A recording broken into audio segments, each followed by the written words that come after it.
Samantala, patuloy sa pagbuo ng mas maraming trabaho para sa mga Pilipino. Ayon kay Labor Secretary Rosalinda Baldos, may inilalatag ng kanilang ahensya upang mabigyan ng trabaho ang ating mga kababayan, kabilang narito ang pagsasagawa ng jobs fairs at education at livelihood training upang maiwasan ang tinatawag na job mismatch. Narito ang report. Pinalalakas pa ng pamahalaan ang mekanismo upang tugunan ang pagkakaroon ng dagdag trabaho sa bansa. Sa isinagawang briefing sa Malacanang, sinabi ni DOLE Secretary Rosalinda Baldos, sa nakalipas na taon simula 2010 hanggang 2014, inaasahan naman na mapanatili ang 2% dagdag sa employment rate. Batay sa Labor Force Survey ng Philippine Statistical Authority, nakapagtala naman ang Pilipinas sa mahigit 300 quality jobs ng nakaraang taon. So, yun pong issue ng jobless growth. Pag tayo po ay nag-backtrack up to 2010, hindi naman po talagang zero growth. Kasi meron po tayong increases, say 2010, 2.8, 2011, 3.2, 2012, 1.1%, and 2013, 0.8%. And just the first quarter, 0.8% din po.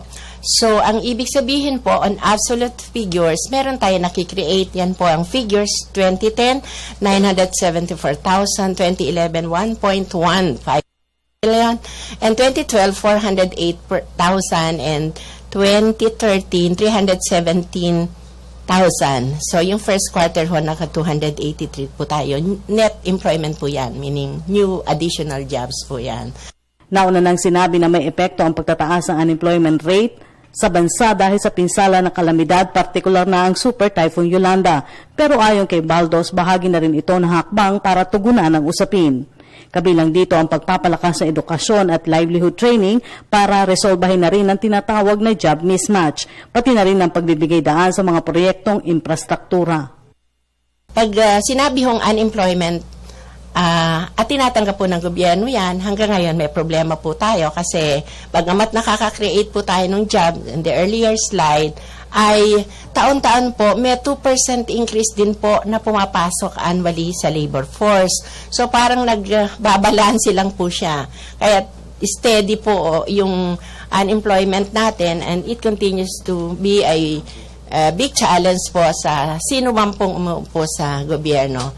So kasi tabla-tabla lang po, 2% ho yung pumapasok sa labor force, 2% lang ho yung nakikreate annually. At lumalabas po na year on year, unchanged po siya at about 7%. Kasunod dito, palalawakin ng mga jobs fair sa mga pangunahing lalawigan, kasabay na rin ang inaasahang pagdagsa ng mga bagong maghahanap ng trabaho. Aabot kasi sa mahigit 6 hanggang 700,000 bagong graduates ang madadagdag na maghahanap ng trabaho ngayong taon.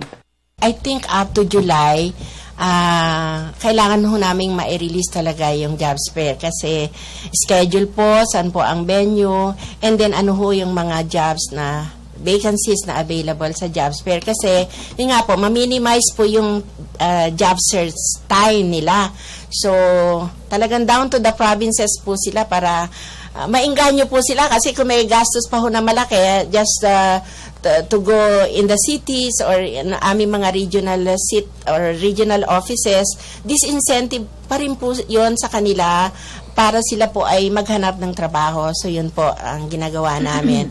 And then, kung meron hong mga job vacancies na na-qualify na sila pero kulang po ng training, at yan po ay lumalabas pag in-evaluate po yung kanilang qualification vis-a-vis doon sa requirements po ng job nila, then kasama po doon sa aming mga jobs fair na po yung TESDA na nare-refer na po for the Training for Work Scholarship.